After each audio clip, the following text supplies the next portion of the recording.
So the title, again, the influence of a kingdom man.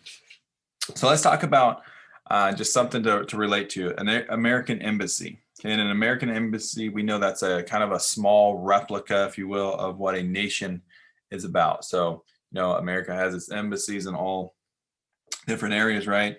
But in an American embassy, the laws of America rule in that section, even though it's in a different country or nation or whatever. Okay, so the law of that country, in an American embassy, the laws of American rule, not the law of the country that the embassy is located. This is because all the embassies are sovereign territories and don't belong to the country they're in, but the country they're from. Embassies are headed by the ambassador. Okay, so if you're ever overseas or anything like that, and you're in trouble, right? You see it on movies all the time. They're running to get to the embassy, right? To get through that gate. Here's why. Okay, you want to cross that gate because once you cross that side gate, you're now in the American land, right? Even though you're located on foreign soil, you're now part of the American. It's almost like being on American soil. The kingdom of America has many replicas in every recognized nation in the world. Okay, so the kingdom of heaven also has many replicas, embassies that are supposed to be a little bit of heaven, a long way from home. This embassy, can anybody guess what it's called? This embassy is called the church, right? So the church is supposed to be replicas or embassies of heaven, all scattered throughout all the earth. Okay. The church is supposed to be a local manifestation of the kingdom of God. Okay. It is inconceivable that in the Bible that a kingdom man, right, would not have a meaningful relationship with God's place of worship. Right? It just wouldn't happen. Inconceivable. That's a big word. Inconceivable in the Bible that a kingdom man would not have a meaningful relationship with God's place of worship. Okay. So in Psalms 128:5, it says, "The Lord bless you from Zion." Okay. So we're going to focus on Zion. Zion referred to God's holy dwelling place, a special place that is set aside for God's unique presence. Okay. There is a holy mountain called Mount Zion, and on that mountain was a holy city called Zion or Jerusalem. Okay. In Zion or Jerusalem was a holy place, which was the temple. Okay. The temple was where the father would take his family to worship Yahweh, right? So he took his family there to let them know we are part of something bigger. That's what the church is. It's not just us, right? And there's a whole lot of people like us, right? So you're taking them, getting them in the church, and you're surrounding by like-minded people. Okay, so this is where the father took them. So he took his family there to let them know that we are part of something bigger. And it's bigger than just, that's what you're thinking. It's bigger than just me. Imagine the father. Listen, this thing, right? Christianity, serving God, walking with God, it's bigger than me. It's bigger than your mom. It's bigger than your brother, your sister, your grandma, your grandpa. It's bigger than all of us, right? Etc. It was also inconceivable for a Jewish mother to wake up a Jewish father and ask them if they were going to Zion today, or church today, or temple today. Again, inconceivable for that to happen. The reason it was inconceivable is because it was his role, the father's role, the man of the house role, to lead his family and worship, and it's part of the covenant of God. So you might think it was Zion is in when it talks about Zion, well, that's in the Old Testament, because people a lot of times will have that argument. Well, that's in the Old Testament. We should forget everything in the Old Testament and focus on the New Testament. That's some people have that argument. Okay, so you might think Zion is in the Old Testament, but not necessarily. Let's look at Hebrews 12:22. It says, if you come together to worship, you come to Zion. Okay, so Zion represents a place of God's unique presence. Okay, so God has localized his unique presence and it brings, so God has localized his unique presence in that it brings unique blessings attached to them. There are things that God will do for you when you're connected. Hold on one second. Let me admit someone in here. Okay. So there are things that God will do for you when you're connected to his design that he won't do for you if you're not connected to Zion. I think I read that wrong. There are things that God will do for you when you're connected to Zion that he won't do for you if you're not connected to Zion. Okay. So our involvement in church as men is very, very, very critical. Okay. But a lot of people don't understand what church means. So let's talk about that. In Matthew 16:18, it says, "And I will build my church, and the gates of hell shall not prevail against it." So Jesus establishes the church to stop the gates of hell. And that's one of its purposes. Jesus established the church to rule in history. When Jesus says, "I build my church," he is saying, I have brought together the people, the church, that is going to legislate on earth on behalf of heaven. Okay, so again, it kind of goes back to the embassy, right? The embassies for say America, they're there to legislate on behalf of America. Well, the church is here to legislate on behalf of heaven. The same way that American embassy is to legislate in another country, the church is to legislate in the interest on earth for the sake of heaven. So Ephesians 3:10 says this: God decides what he's going to do with the powers that be by checking with the church first. Based on what the church does, determines what God does. So if the church is not right and the church is not functioning, and that's the vehicle that God uses, then the reason we can't fix. Sorry, if you guys wonder why I keep pausing, it's because I get a notification that someone's popping in. So I gotta accept them. And you know I can't do two things at once. Let me go back to that. If the church is not right and the church is not functioning, and that's the vehicle that God uses, then the reason we can't fix the culture today is because God can't fix the church. And what does Satan want to do? Okay, Satan wants to keep men disconnected from the church. And that is that's one of his attacks. That's one of his strategies. Keep the men disconnected from the church. And he's done a pretty good job. Unfortunately, he has done a pretty good job. So the role of a church is to focus on a kingdom man. However, we live in a day where the church is influenced predominantly by women. I think it was me and Patrick that recently had this little bit of this conversation. So I'm going to say that again. The role of a church is to focus on a kingdom man. However, we live in a day where the church is influenced predominantly by women. Many men look at a church as an inconvenience for them because they have an incorrect view of church. The church draws down heaven to earth so that earth has a vehicle for the power of God to be manifested. Okay, so that's what church has. I'm going to say that again. The church draws down heaven to earth so that earth has a vehicle for the power of God to be manifested. This is why the enemy, again, Satan, tries to keep division in the church, because he knows that God will not work in a place of division. So in Matthew 16:18-19, it says, God says, I will build my church, and the church I'm building, hell cannot stop. Okay, so if hell is stopping the church, then we must, now this is going to be a little deep. So if hell is stopping the church today, then we must not be building God's church. Okay, so God wants to exercise authority. That is because he is interested in dominion. I know a few months ago, we had a whole series at church going from deliverance to dominion. Talked a lot about dominion. So God wants to exercise his authority because he is interested in dominion, ruling, not just going through the motions. And I know we all at times, listen, we've all been there, right? We go to church and we're kind of going through the motions. It happens. We know that, right? But when that happens, and we gotta snap out of that as quick as possible.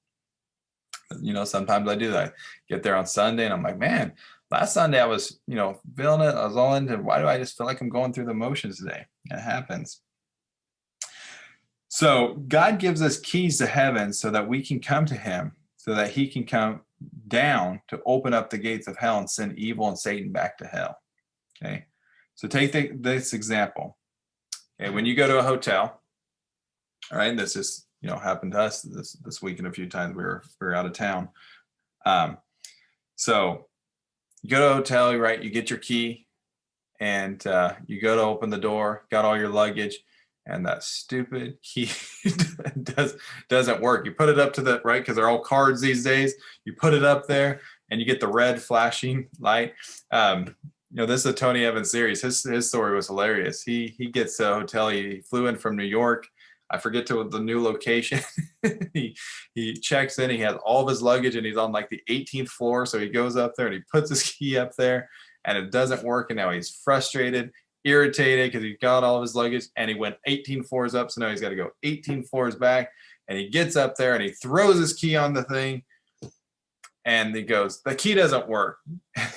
And the guy goes, well, of course it doesn't. You're at a Hilton and that's a Marriott key. He had kept his key from his hotel in New York. He's like, very humbling experience. But I swear, every time I go to a hotel with one of those keys, it might work at first, but by day 2, like something always happens. I don't know. Jay told me this week it's probably because I put it next to my phone. I guess that can demagnetize it or something, but always happens. It happened twice this weekend. So that's always frustrating when you get up there and the key's not working. You're like, gotta go back up front. Hey, so where am I going? Okay, so the reason why the church isn't working today is because we are using the wrong key, right? So that's the purpose of the story. That's why it's not working. The Bible says he will give us keys to the kingdom, which means we have to be a kingdom church, which means we have to be at a church full of kingdom men. Okay, this is because God has called the men to lead the church. God has always called kingdom men not only to lead the home, but also to lead the church. Okay, so in 1 Timothy 3:1, and some of these I'm summarizing, it says, if a man desires to be a leader in the church, it's the part we want to highlight of that. A man desires to be a leader in the church. Okay, 1 Timothy 2:12 says, women are not to have authority over men in the church. Okay, and this does not mean, we'll say this later, it's not to discount women, right? It's not to say they're not important. Obviously they do. It's just God called men to lead. Okay, so when you reverse that, you do what Satan did in the garden. So when you reverse that and you have women predominantly leading, you reverse what God has called, and that's exactly what Satan did in the Garden of Eden, right? He put all the responsibility to Adam, right? Told him what to do, and then where did Satan go? And he went to the woman, got her to do it, and then of course Adam just followed in the footsteps there. Okay, so when you reverse that, so let's go here. God says, I am the God of Abraham and of Isaac and of Jacob. Again, this is not because women and ladies aren't more important or important. It's because God calls men to be leaders because they are responsible. Okay. Again, this word comes up.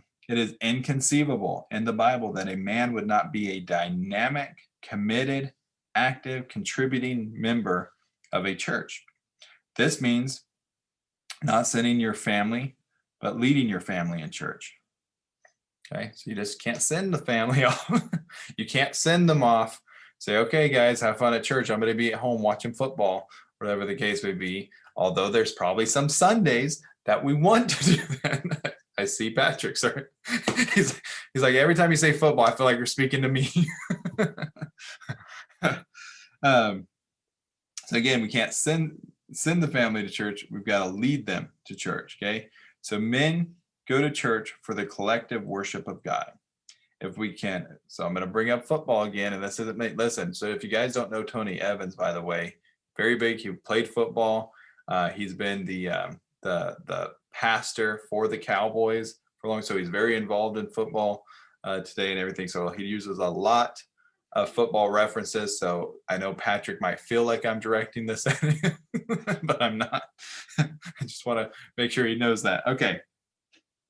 So here we go. If we can worship football, right, which is to give a dedicated 3 hours to a TV to watch it, our favorite team, cheer them on, go all crazy, whatever the case may be, jump up, shout, raise our hands, right, when they score a touchdown. And we know what we're talking about. You know, they score, we're sitting there and we do all this, right? Hey, while we're watching football, then it's probably means that men can also go to church, right? And dedicate their time to church and raise their hand to God in church and all this stuff, right? See where we're going there. So men also go to church for discipleship. Okay. So discipleship is to move someone. Let's talk about what discipleship is. It's to move someone from a spiritual immaturity to a spiritual maturity. So crazy. We were at leadership last night. So I honestly did this lesson. I knew what I was doing. I just hadn't put all my notes together. And that's our whole leadership with Pastor Kyle last night. The topic was Christian maturity and Christian immaturity, right? And then it popped up here. Okay, so discipleship moves someone from spiritual immaturity to spiritual maturity. The goal of the church is to primarily disciple men because men are responsible for discipling their families.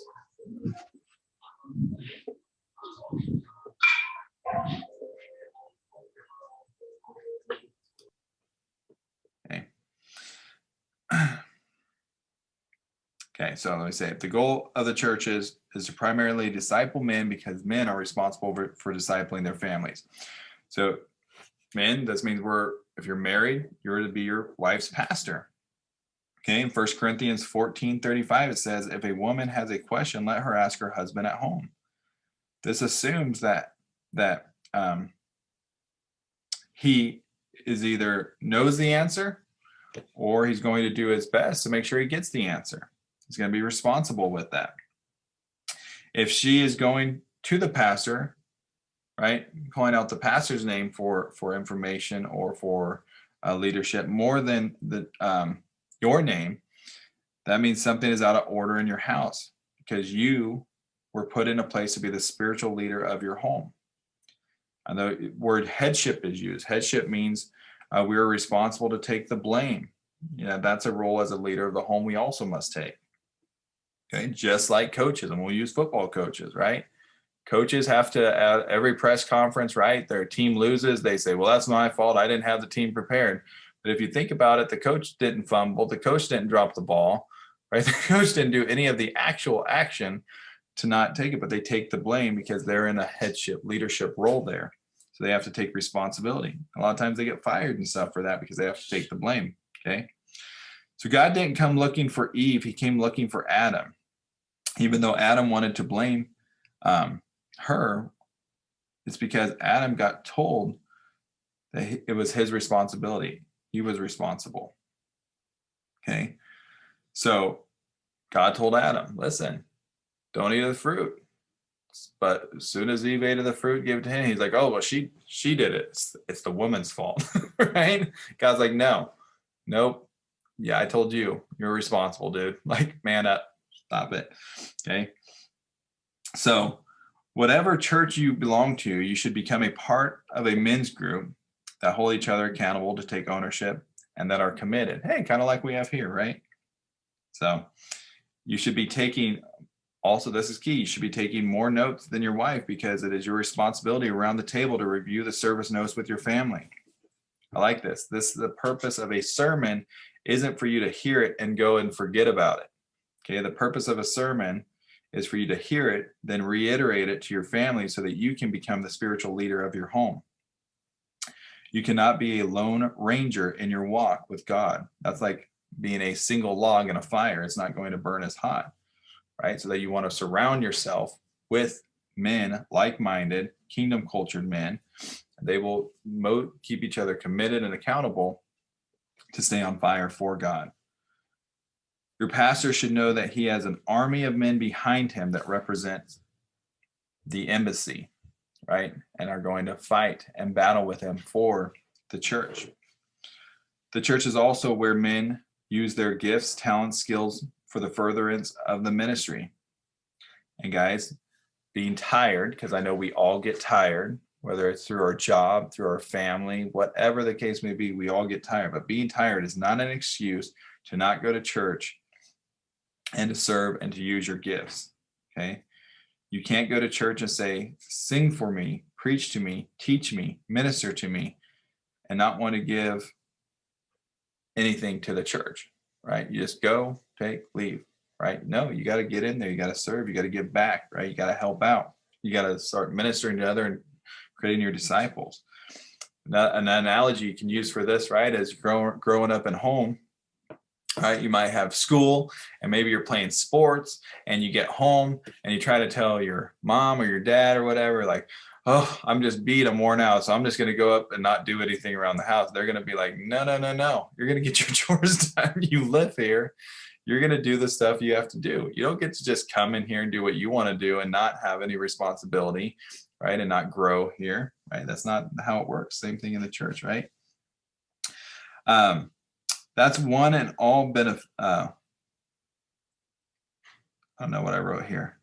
I think I typoed this. That's one and all benefits of something, but not, yeah, okay, that's what it say. So that's wanting the benefits of something, but not wanting to work for it, right? Almost like wanting to be, I think the term you can use is freeloader or whatever, okay? So in 1 Timothy 2:8, Paul says, you go to the church and you tell the men to step up and pray in every place. I want the men taking the lead in prayers, he says.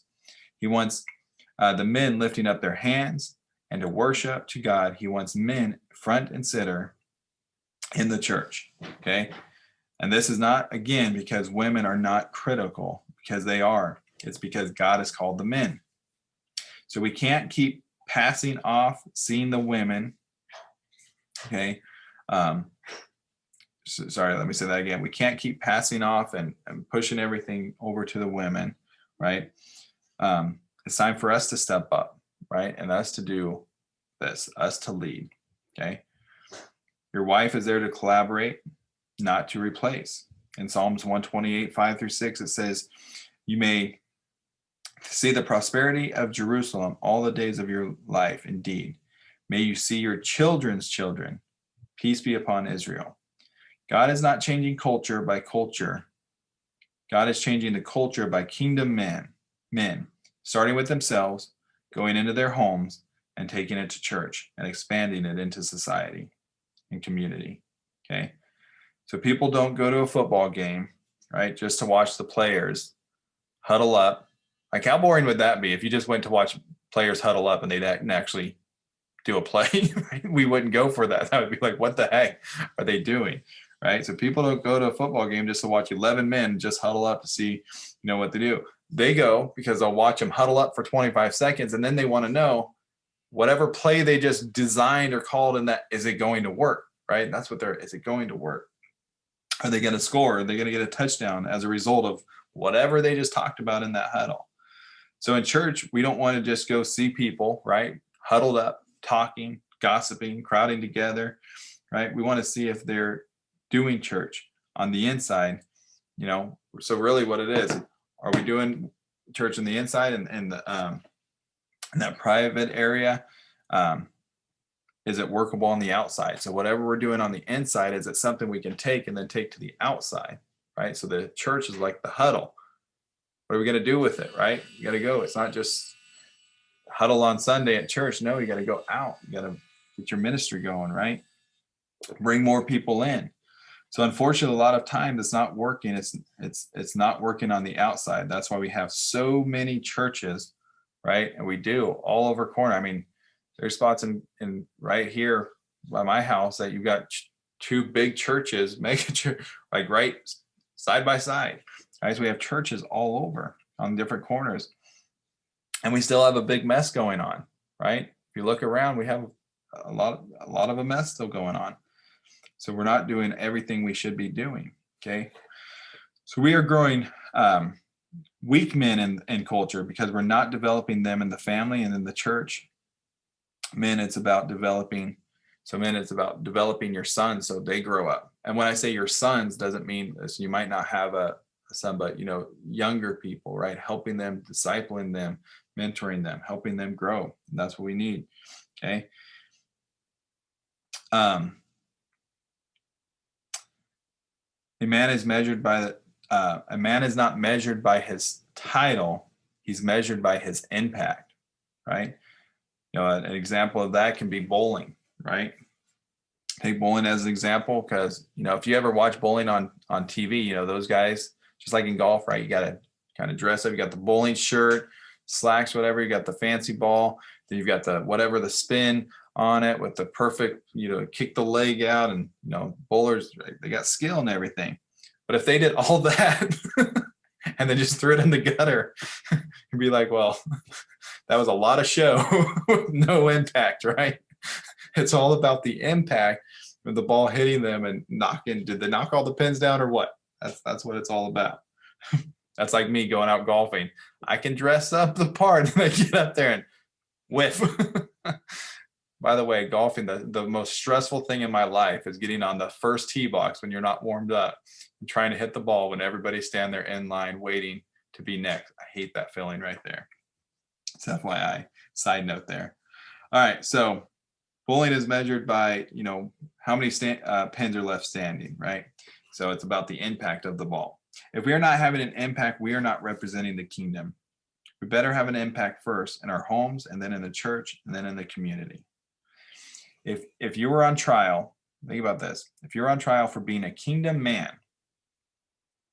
right, will there be enough evidence to convict you, or will you be innocent of all charges?